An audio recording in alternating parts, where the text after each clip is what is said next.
On the 6th of July 1941, two Soviet mechanized corps rolled west out of the ground between Vitebsk and Orsha, heading for a town called Lepel. 2 weeks earlier, those two corps had held more than 2,000 tanks between them, which was something close to 4/5 of the entire armored reserve the Soviet High Command still had in hand. In front of them stood two German Panzer divisions, with fewer than 250 running tanks between them. Somewhere inside that Soviet mass sat about 80 vehicles the German army had almost no answer to. 41 Kliment Voroshilov heavy tanks, the KV-1, carrying roughly 3 inches of armor across the whole front and the turret face. 39 T-34s, whose front plate was thinner but laid back at 60 degrees, so that it behaved like about 3.5 inches of flat steel. The standard German anti-tank gun that summer was a 37mm. Its own crews had already started calling it the door knocker. 4 days later, the counterattack was over.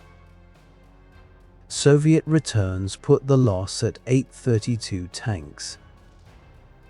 What was left of the two corps was pulled back east across the Dnieper, and inside 7 weeks, both formations had been struck off the order of battle. On the German side, one accounting of the same fighting puts permanent tank write-offs at 27. 832 against 27. Neither number is about armor thickness. 2 weeks into Operation Barbarossa, the Western Front had effectively stopped existing. The pocket around Minsk had closed at the end of June and taken the better part of 4 Soviet armies with it. Marshal Semyon Timoshenko was given the wreckage and a line to hold, and the line he was given ran along the western Dvina and the Dnieper, the last 2 river barriers of any size before Smolensk. Behind that line, the Soviet High Command was assembling a second echelon of armies moved up from the interior. The problem was time. The German mobile divisions were already at the rivers. The counterstroke was ordered to buy that time. 2 mechanized corps, subordinated to Lieutenant General Pavel Korochkin's 20th Army, would attack northwest from the Orsha area and take Lepel. From there, the 2 corps would cut in behind the German armor that had crossed the Berezina. The 5th Mechanized Corps under Major General Ilya Alexenko would take the southern half of the drive. The 7th Mechanized Corps under Major General Vasily Vinogradov would take the northern half towards Senno and Beshenkovichi. Both corps were, on paper, exactly what the Red Army had spent 2 years building for this. Both were also strangers to the ground and to each other. The 5th Mechanized Corps had been raised in the Transbaikal military district, about as far from Belarus as it is possible to be inside the Soviet Union. It began loading onto trains on the 25th of May and unloaded near Berdichev in the Kiev military district around the 12th of June. 10 days later, the war started. The situation in Belarus collapsed. The corps was ordered north instead. By the 4th of July, it was under the 20th Army in a sector it had never studied, with staffs that had spent the previous 6 weeks on railway flat cars. The 7th Mechanized Corps came out of the Moscow military district, and its journey was a shorter one. It arrived with the same problem. It had never operated alongside the 5th. There was one part of the 20th Army that had already shown what worked, and nobody built the counterattack around it. Colonel Yakov Kreiser's 1st Motorized Division had fought the German 18th Panzer Division at Borisov on the Berezina between the 30th of June and the 2nd of July, after a bridge that should have been demolished was left standing. Kreiser did not stand and hold. He fought a delaying action instead. By one account of it, he pulled the division back 6 or 7 miles every night to get out from under the daylight air attack, so that the German advance kept deploying for a fight that had already walked away. That division bought days. The 2 mechanized corps were about to spend those days attacking straight into a river line. The German force in the way was not large, and it was not sitting still. The counterattack went in at the boundary between 2 German mobile commands, Hermann Hoth's 3rd Panzer Group to the north and Heinz Guderian's 2nd Panzer Group to the south. In the immediate sector there were 2 divisions. The 7th Panzer Division, under Major General Hans von Funk, had begun Barbarossa with about 265 tanks. That was the largest holding of any panzer division in the invasion. Most of them were Czech-built Panzer 38Ts. The division had taken Lapel on the 4th of July and was still moving east. The 17th Panzer Division was thinner. It was down to something on the order of 80 runners. Together, call it a little over 200 tanks against a Soviet force with a nominal strength 6 or 7 times larger. 6 or 7 to 1. That ratio is also the thing that hides what was actually in the Soviet columns. Take the heavy tanks first, and take them seriously, because the German record on this is not ambiguous. The KV-1 that reached the front in 1941 carried about 3 inches of rolled plate on the whole front and side, with the turret face in the same band or a little thicker. The 37mm anti-tank gun that equipped most German infantry and panzer divisions could not defeat that from any aspect, at any range. Not from the flank. From 100 yards.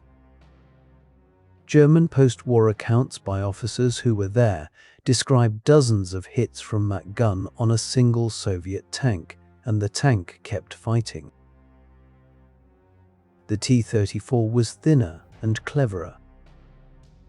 Its glacis was under 2 inches of steel, but it was sloped back far enough that a shell arriving flat had to travel through roughly 3.5 inches of it, and was as likely to skid off as bite. The 50mm gun that was replacing the 37 could not reliably beat that frontally either, not with the ammunition then in general issue.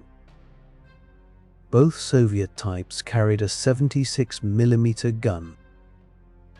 It went through the front of a Panzer 38T at any range those crews were likely to shoot at.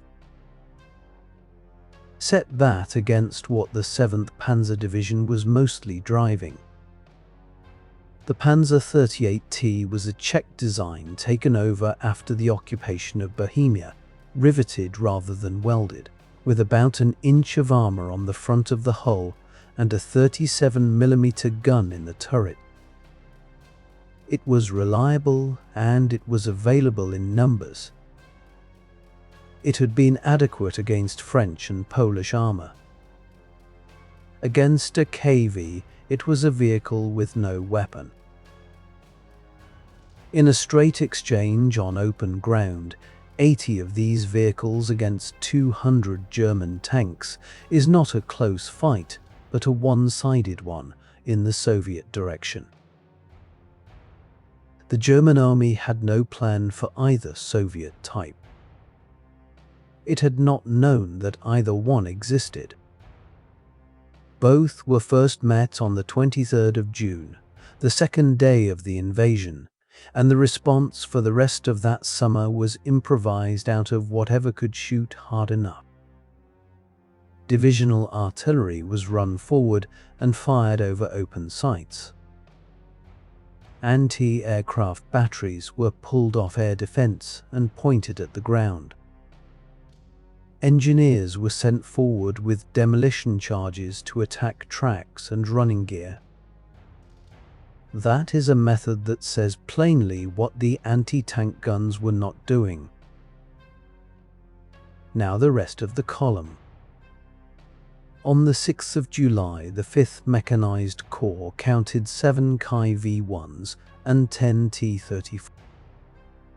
Everything else was older. 595 BT series fast tanks, 242 T-26s, 61 flamethrower conversions, 59 amphibious light tanks that were reconnaissance vehicles with a machine gun. The 7th Mechanized Corps was better provided and still thin. It had 34 KV-1s and 29 T-34s inside a total that its own returns put at 571 tanks that morning. Breakdowns on the approach march had already cut the runners to 428. That is 143 tanks gone before a shot was fired at them. Add the modern tanks together and the total is about 80 out of roughly 1,500. Every other vehicle in that counterattack was a light tank built in the 1930s with armor between ½ an inch and 3/4 of an inch thick.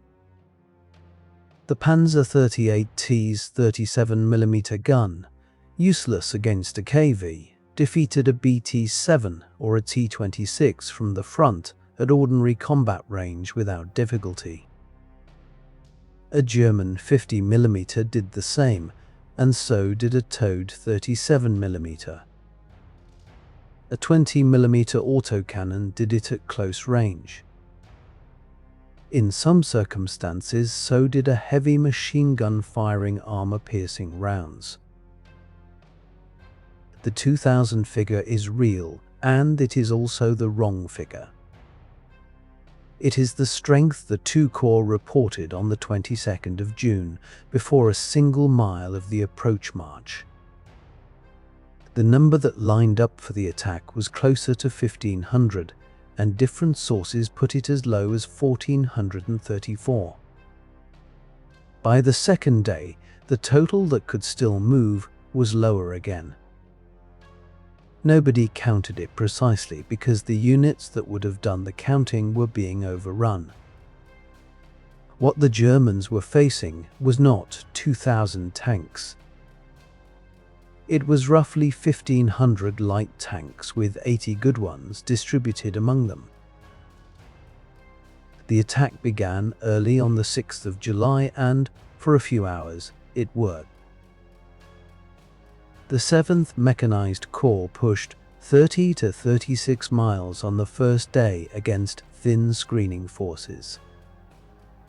Its 18th Tank Division reached Senno and took the town. The German detachment holding it was forced to pull out.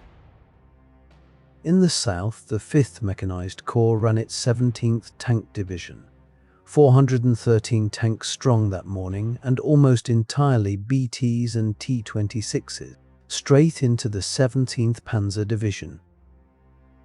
For roughly a day, the front worked in reverse. Soviet armor was advancing and German units were giving ground. Then the columns reached the water.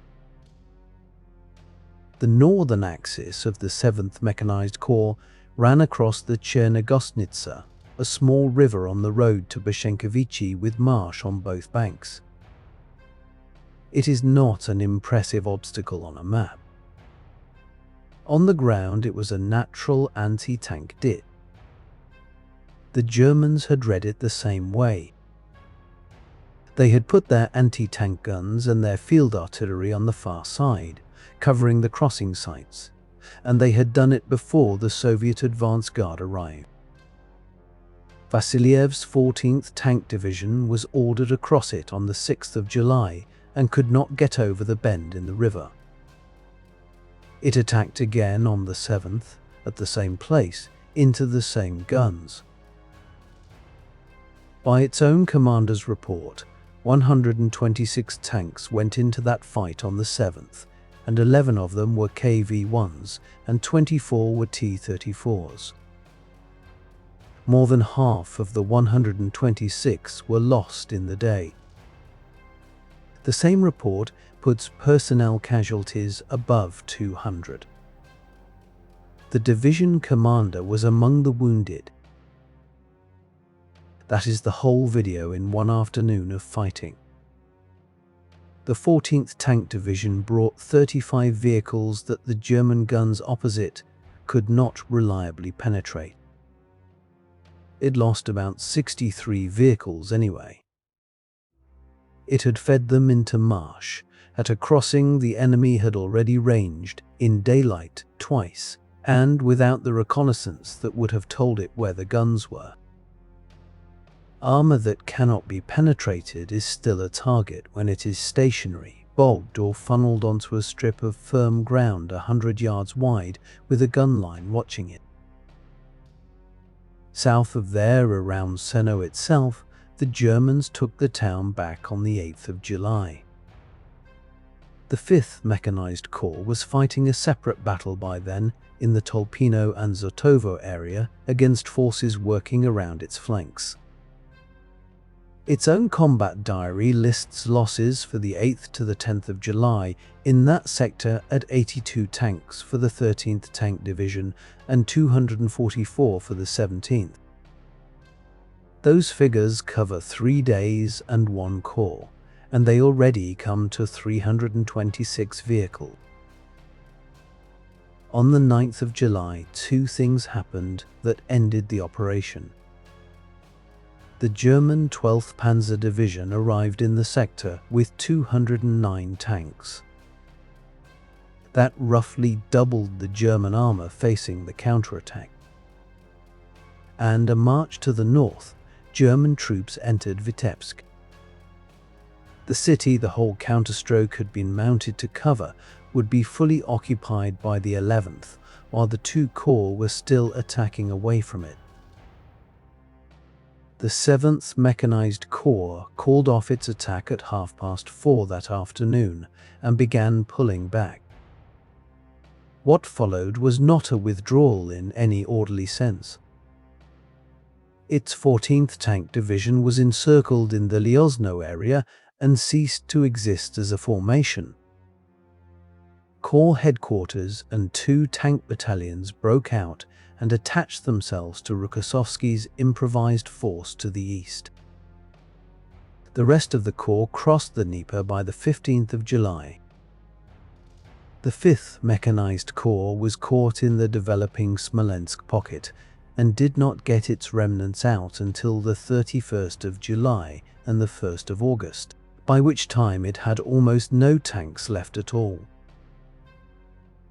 The decider was never the tank. It was 5 things underneath it, and every one of them is measurable.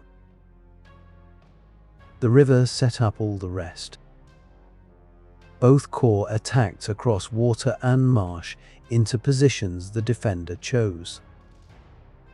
A German Panzer division in 1941 did not need to beat a KV to beat a KV's division.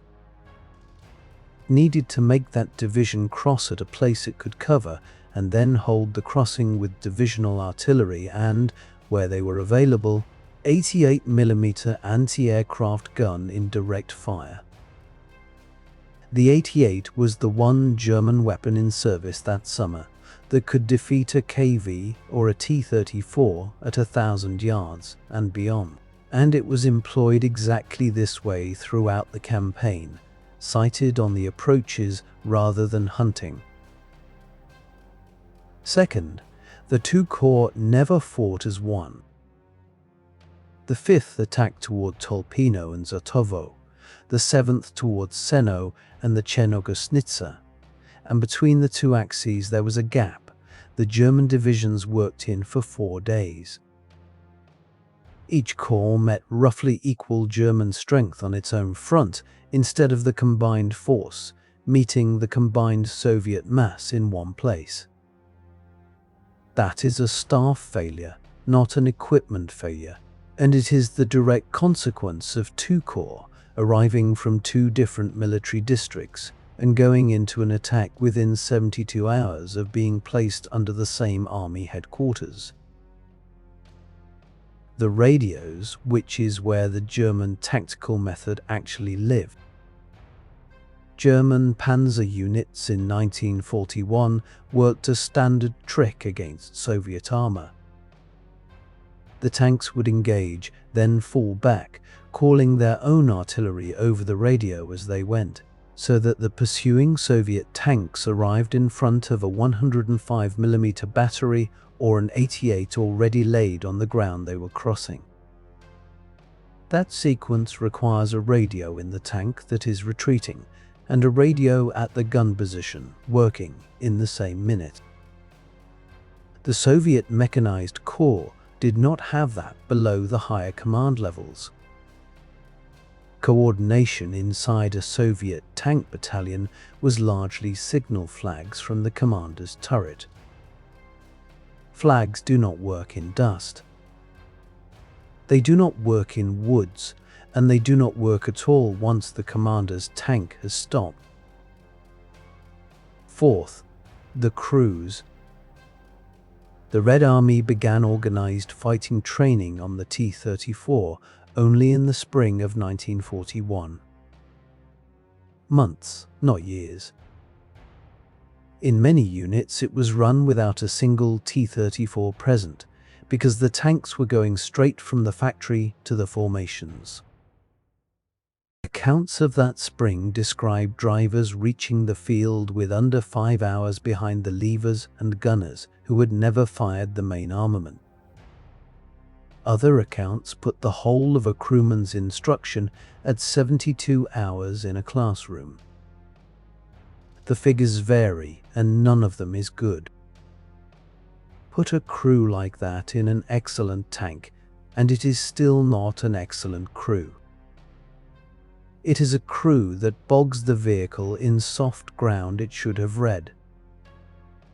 It misses at ranges the gun could make, and it cannot recover the tank once it stops. And least glamorous of all, the fuel and the recovery.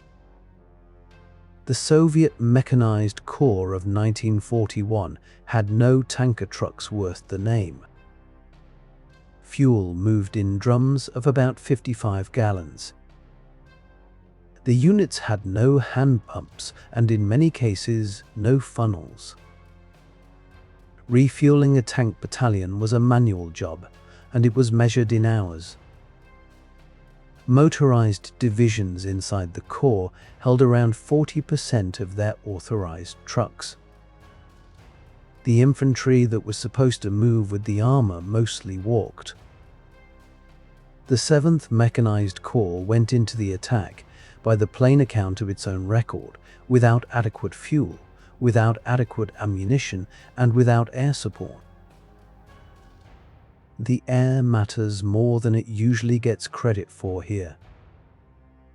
The 20th Army had the 23rd Mixed Air Division in support, with 124 aircraft on its returns, and, by one account, 98 of them serviceable. Over the same ground, the Germans had the 8th Air Corps under Wolfram von Richthofen, the specialist ground attack formation of the Luftwaffe, operating with effective control of the sky. Soviet after-action reporting from the Senno sector credited about half of the tank losses to air attack. Later historians have argued that figure is too high, and that it was a convenient explanation for a defeat with other causes. Both things can be true. Whatever the exact share, columns of light tanks moving in daylight on a small number of roads without cover, is the target set that Air Corps existed to service. Recovery sits on top of all of it, and that is where the 832 comes from. Soviet reports credited the two corps with destroying around 300 German tanks. Figure does not hold up against the German returns, and one accounting of the same fighting puts German permanent write-offs at 27. Honest way to read the gap is not that one side lied and the other did not. Both numbers can be describing real events. A German tank knocked out on the 6th of July, on ground the German division still held on the 10th, was recovered, dragged to a workshop, and counted as damaged. A Soviet tank knocked out on the 6th of July, or simply broken down, or stuck in the marsh at the Chernogostnitsa, was on ground the Germans occupied by the 8th, where it was counted as lost and stayed lost. That is why the ledger reads the way it does. Both sides lost tanks in roughly the numbers 4 days of contact between armored divisions would produce. Only one side got to keep the wrecks. There is no published breakdown of how many of the 832 were destroyed by enemy fire and how many were abandoned. The record does not carry that split. Anyone quoting a precise figure for it is estimating. What the record does carry is the pattern across the whole of the mechanized corps in that summer, and the pattern is consistent. The 1st Mechanized Corps started the war with 1,037 tanks and reported fewer than 100 on the 11th of July. Corps after corps lost its armor at a rate no amount of enemy gunnery accounts for. Anything that stopped was left where it stopped. Alexienko was mortally wounded and died on the 3rd of August 1941 near Vyazma. Colonel Lizyukov took over what was left of the 5th Mechanized Corps. The corps was disbanded around the 24th of August. Its 13th Tank Division had already been struck off on the 10th. The 7th Mechanized Corps was disbanded the same month, and its headquarters staff was broken up and reused. The formation itself did not reappear until 1943, by which time the Red Army had thrown the entire mechanized corps design away and rebuilt it around smaller brigades with radios, workshops and recovery tractors written into the establishment. Senno settles one argument about armor, and it is not the argument the spec sheets are having. Armor protection is a property of a situation, and not a property of a vehicle. 3 inches of steel on a KV-1 made it invulnerable to the 37mm gun. It did not make the vehicle invulnerable to a 105mm shell arriving from a battery the crew never saw, or to a bog, or to an empty fuel tank, or to being the last runner in a company on a road the enemy will own by nightfall. The German divisions at Senno never solved the KV. They went around it. They chose the ground and held the crossings so that the fight happened where their guns already were. It also settles what a tank count is actually measuring. A recoverable tank is worth more than an unrecoverable one. The difference compounds every week. 2 vehicles towed back and running again inside 7 days, against one written off where it stopped, is a company the enemy never sees returning to the line. Over 4 days at Senno, that arithmetic produced 832 against 27, and it is the same arithmetic running the other direction, that put 4,000 Soviet tanks into Belarus 3 years later, with repair brigades following the advance. The 2 corps that went to Lapel had the numbers, and inside those numbers they had 80 tanks that were better than anything on the other side of the river. They lost anyway, in 4 days, to 2 divisions they outnumbered 6-1. Everything that decided it was on the ground rather than on the vehicle, and almost all of it was written down before the attack ever started.